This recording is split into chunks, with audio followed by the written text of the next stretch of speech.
அன்பார்ந்த ஞானவழி YouTube channel நேயர்கள் அனைவருக்கும் வணக்கம். இந்த பதிவில் மிதுன ராசி அன்பர்களுக்கு செவ்வாய் பெயர்ச்சி பலன்கள் காண்போம். வருகின்ற மார்ச் மாதம் 14ஆம் தேதி செவ்வாய் பகவான் மகர ராசியிலிருந்து கும்பராசிக்கு பெயர்ச்சாரார். வாக்கிய பஞ்சாங்கப்படி 22/4/2024 ஏப்ரல் வரை கும்பராசியில் சனியுடன் கூட்டணி சேர்ந்து செவ்வாய் பகவான் சஞ்சாரம் செய்கிறார். சனி செவ்வாய் கூட்டணி மிதுன ராசி என்பதற்கு எந்த மாதிரியான பலாபலன்களை கொடுக்கிறது என்பதை இந்த பதிவில் காண்போம். நம்முடைய ஞானவழி யூடியூப் சேனலை பார்த்து கொண்டிருக்கக்கூடிய அன்பர்கள், இதுவரை சப்ஸ்கிரைப் செய்யாத அன்பர்கள் மறக்காமல் நம்முடைய சேனலை சப்ஸ்கிரைப் செய்து கொடுவிருக்கின்ற ஆல் பட்டனை அழுத்திங்க. நன்றி. 2020ஆம் வருடம் சித்திரை மாதம் 21ஆம் தேதி வரை மகர ராசியில் சனி செவ்வாய் கூட்டணி நிகழ்ந்தது. அதன் பிறகு தற்போது கும்பராசியில் சனி செவ்வாய் கூட்டணி நிகழப்போகிறது. சனி செவ்வாய் கூட்டணி சாதகமாக பாதகமானு பார்த்தா ஜோதிட சாஸ்திரத்திலேயே இந்த 2 கிரக கூட்டணி தான் சிக்கல், பிரச்சனை, சொந்த பந்த உறவு, சுற்று வட்டார பகுதி எல்லா வழியிலும் அதிக சிக்கலை கொடுக்கக்கூடியது சனி செவ்வாய் கூட்டணி தான். தனி மனிதன் முதல் குடும்பம், தம்பதியார், பொதுமக்கள் அனைவருக்கும் தொல்லைகளை தருவது சனி செவ்வாய் கூட்டணி. விபத்து, துர்மரணம், சண்டை சச்சரவுகளை ஏற்படுத்துவது, கை கால் மூட்டு எலும்பு பல்வலி ஏற்படுத்துவது, கணவன் மனைவிக்குள் பிரிவை ஏற்படுத்துவது, உடன் பிறந்தவர்களுக்குள் ஒற்றுமையை சீர்குலைப்பது, நிலபுல சொத்து தகராறு, சட்டுன்னு முடிகிற காரியத்தை காலங்காலமாக இழுப்பறியாக தீராமல் இழுத்தடிப்பது சனிச்செவ்வாய் கூட்டணியில் இருப்பது தான். சனிச்செவ்வாய் கோச்சாரத்திலும் சரி, சுய ஜாதகத்திலும் சரி, சனிச்செவ்வாய் கூட்டணி என்றாலே அந்த ஜாதகன் உண்டு தன்னுடைய வேலை உண்டு என்று இருந்தாலும் சுற்றி இருக்கக்கூடிய வெள்ளங்களை தீர்க்கங்காட்டியுமே அவருக்கு வயது 40-45 மேலே ஆகிவிடும். இந்த வருடம் காற்று ராசியில் கும்பராசியில் சனிச்செவ்வாய் கூட்டணி சேரும்போது பெரும் காற்று, சூறாவளி, விஷ வாயுக்களால் தொந்தரவு வரும். அரசு மாநாடு, பெருங்கோட்டம் கூடக்கூடிய இடம் கவனம். கோயில் திருவிழாவில் அக்கினி கொண்ட இறங்கக்கூடியவர்கள் கவனம்.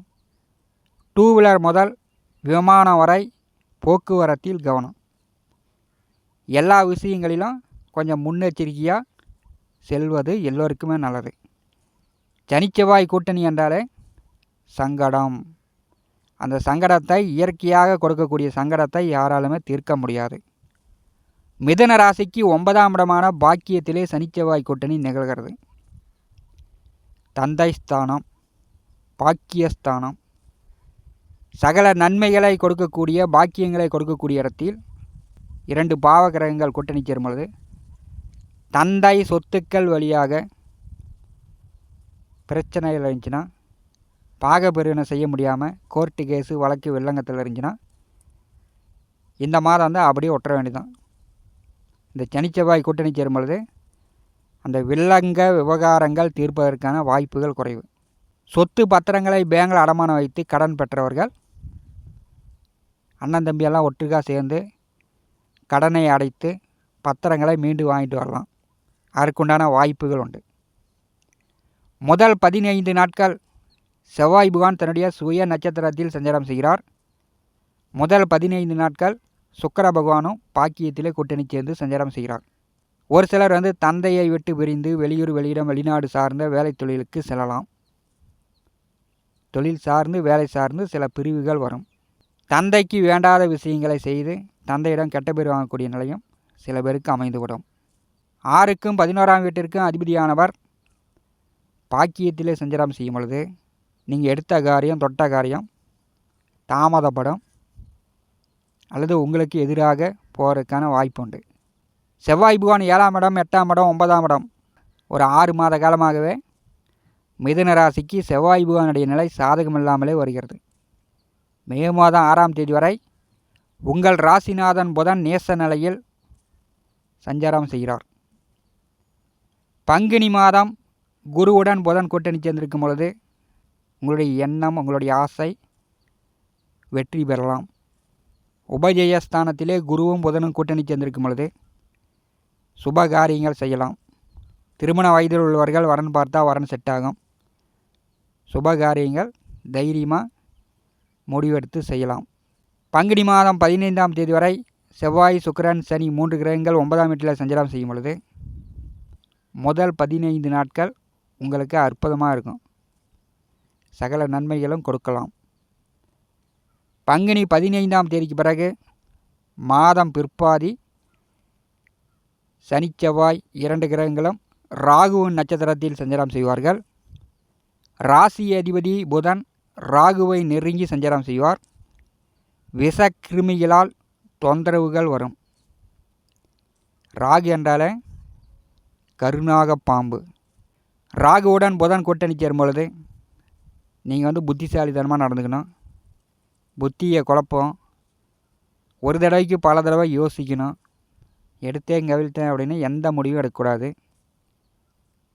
கோர்ட்டு கேஸு விஷயமாக இருந்தாலும் சரி, வேலை தொழில் விஷயமாக இருந்தாலும் சரி, செய்கின்ற காரியங்கள் எல்லா விஷயத்திலும் ஒரு தடவைக்கு பல தடவை யோசித்த பிறகுதான் மிதுன ராசி அன்பர்கள் முடிவெடுக்க வேண்டும். சனி, செவ்வாய், குரு 3 கிரக பார்வை முயற்சி ஸ்தானமான 3ஆம் வீட்டிற்கு விழுகிறது. தம்பி, தங்கை, உடன் பிறந்தவரிடம் கொஞ்சம் கருத்து வேறுபாடு இல்லாமல் பார்த்துக்கணும். 3 கிரகங்கள் 3ஆம் வீட்டை பறி செய்யும் பொழுது தைரியம், வீரியம் மேம்படும். தைரியமாக எதை வேணாலும் சாதிக்கலாம் அப்படின்னு ஏதோ ஒன்று செய்வீங்க. அது உங்களுக்கு பாதகமாக போயிடும். கொஞ்சம் கவனமாக இருக்கணும். செவ்வாய் பகவானுடைய 8ஆம் பார்வை 4ஆம் இடமான சுகஸ்தானத்தின் மேல் விழுகிறது. அங்கே கேது பகவான் அமர்ந்திருக்கிறார். கிராமப்புறங்களில் இருக்கக்கூடியவர்கள் வாக்கியா வரப்புகளில் செல்லும் பொழுது இரவு நேரம் கவனமாக செல்லணும். விஷக்கடி தொந்தரவுகள் வருவதற்கான வாய்ப்புகள் உண்டு. உங்களுக்கோ உங்கள் குடும்ப நபர்களுக்கோ செவ்வாய் பகவான் பார்வையில் கேது பகவான் அமர்ந்திருக்கிறார். தன்னுடைய ராசி அதிபதி புதனும் ராகுவுடன் நெருங்கி சஞ்சாரம் செய்வார். பங்குனி மாதம் பிற்பாதி கிராமப்புறங்களில் இருக்கக்கூடியவர்கள் வாக்கியா வரப்புகளில் செல்லும் பொழுது கொஞ்சம் கவனமாக செல்லணும். விஷக்கடி தொந்தரவுகள் வருவதற்கான வாய்ப்புகள் உண்டு. மனவேதனை கொடுக்கக்கூடிய விஷயங்கள் நடக்கலாம். செவ்வாய் பகவானுடைய 4ஆம் பார்வை விரயஸ்தானமான 12ஆவது வீட்டிற்கு விழுகிறது.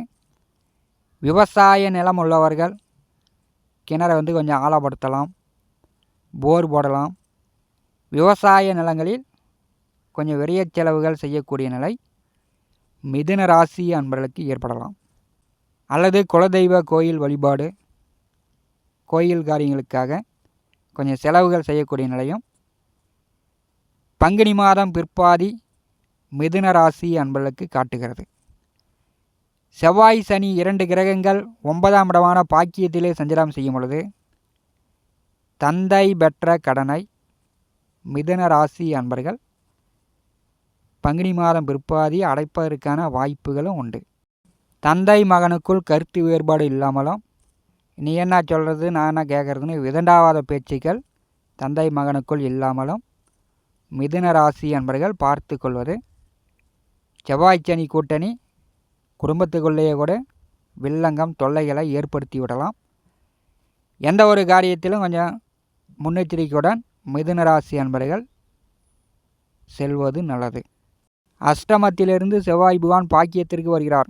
எதிர்மறையான எண்ணங்கள், பயம், பதற்றம், குடும்பத்தில் குழப்பம் இதெல்லாம் கொஞ்சம் நிவர்த்தி ஆவதற்கான வாய்ப்புகளும் மிதுன ராசி அன்பர்கள் எதிர்வரக்கூடிய அதாவது ஏப்ரல் மாதம் 22ஆம் தேதி வரை பாக்கியத்திலே செவ்வாய் பகவான் அமர்ந்து 3ஆம் வீட்டை பறி செய்யும் பொழுது உங்களுடைய முயற்சியால், உங்களுடைய உழைப்பால், உங்களுடைய எண்ணத்தால் சில மாற்றங்களை மிதுன ராசி அன்பர்கள் செய்து கொள்ளலாம். கடந்த மாத குழப்பங்கள், பயம், பதற்றங்கள், எதிர்மறையான எண்ணங்கள் மிதுன ராசி அன்பர்களுக்கு நீங்கும். இந்த காணொலியை பற்றி உங்களுடைய மரண கருத்துக்களை நம்முடைய கமெண்ட் பாக்ஸில் பதிவு செய்யுங்கள்.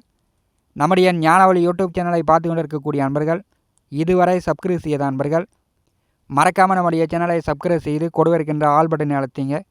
தினந்தோறும் ஜோதிட பலன்கள் பதிவிடப்படும். உடனுக்குடன் பார்த்து பயன்பெறுங்கள். நன்றி, வணக்கம்.